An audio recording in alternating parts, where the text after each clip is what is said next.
వచ్చే ఎన్నికల్లో Congress they విజయమని CM Revanth Reddy ధీమా వ్యక్తం చేశారు. భద్రాద్రి రాముడిపై ఆన వచ్చే ఎన్నికల్లో 117 సీట్లు కాంగ్రెస్ మే అన్నారు. 2029 మే జూన్ లో శాసనసభ ఎన్నికలు జరుగుతాయని సీఎం రేవంత్ చెప్పారు.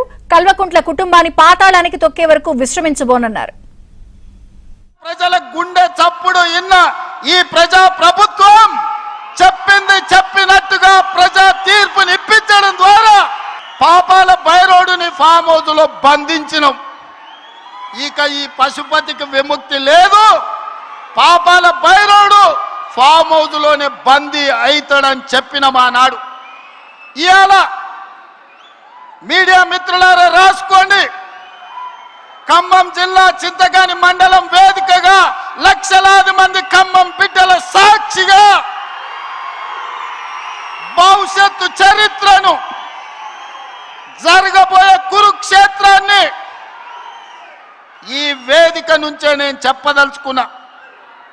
కౌరవ వంశాన్ని సర్వం తెలంగాణ గడ్డ మీద నుంచి తొలగించే వరకు, కౌరవ వంశం అంటే కల్వకుంట్ల కుటుంబం. ఈ కల్వకుంట్ల కుటుంబాన్ని తెలంగాణ గడ్డ మీద రాజకీయ ముఖ చిత్రం నుంచి పాతాళానికి తొక్కే వరకు కాంగ్రెస్ పార్టీ కార్యకర్తలు విశ్రమించరు.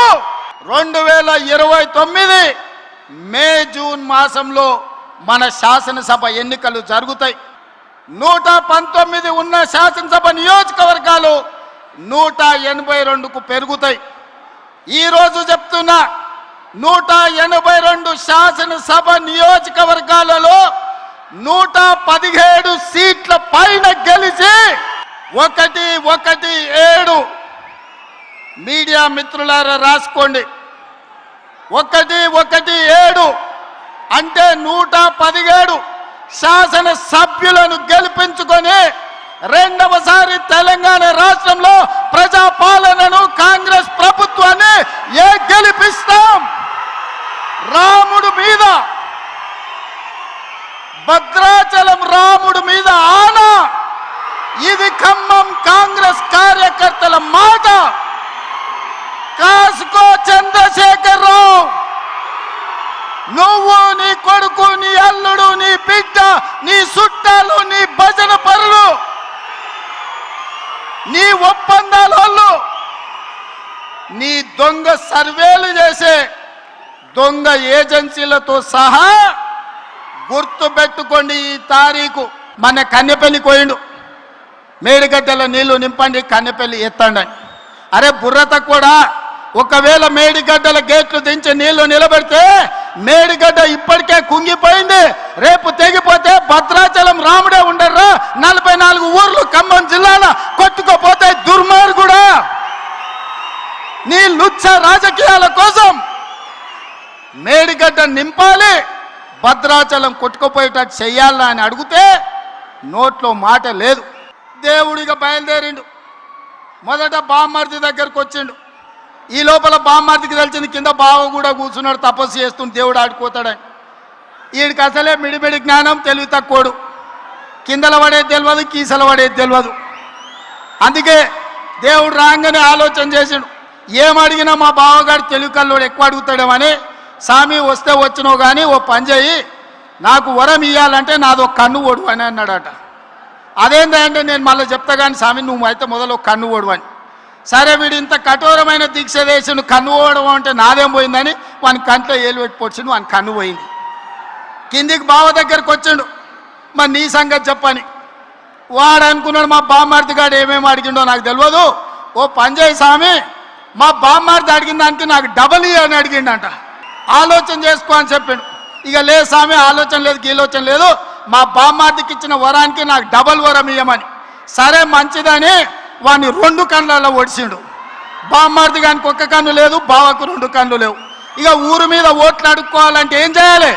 ఈ బావని బామ్మార్ది భుజాల మీద ఎక్కించుకొని ఖమ్మం చింతకాని మండలంలో మన సభ ముందు పల్లి బఠానీలు అమ్ముకోనికి వచ్చారు. ఇది బామ్మార్దుల స్టోరీ.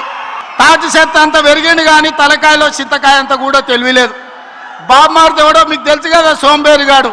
సాయంత్రం అయితే పబ్బులు, పొద్దుటిపూట పోతే గప్పు పనులు. ఇంతకు మించి ఏమైనా చేసిండా? వీళ్ళు కాంగ్రెస్ను ఓడిస్తాం, కాంగ్రెస్ రేవంత్ రెడ్డి సర్వే చేసుకుంటే మేం గెలుస్తున్నామని వచ్చిందని మాట్లాడుతున్నాం. అన్నం తినేటోడు ఎవడన్నా ఎన్నికలు ఎన్నడు ఉంటాయో తెలియకుండా, ఎవడు పోటీ చేస్తాడో తెలియకుండా, ఏ రిజర్వేషన్ ఉంటుందో తెలియకుండా, ఎన్ని సీట్లు పెరుగుతాయో తెలియకుండా, ఎన్నికలలో ఏం చెప్తామో తెలియకుండా ఎన్నికల సర్వేలు చేసి ఎవడు గెలుస్తాడో నిర్ణయిస్తాడంట. జూబ్లీహిల్స్లో గిట్లనే చెప్పిండు, సర్వే చేసినాం గెలుస్తున్నాం, ఇది రెఫరెండం అని. ఏమైంది? జూబ్లీహిల్స్లో బండకేసి కొట్టిండ్రు. అసలు వాళ్ళయ్యా ఆయల్లా రెండోసారి ప్రభుత్వం వచ్చినప్పుడు హరీష్ రావును మంత్రిని చేయనిక ఏడాది పట్టింది.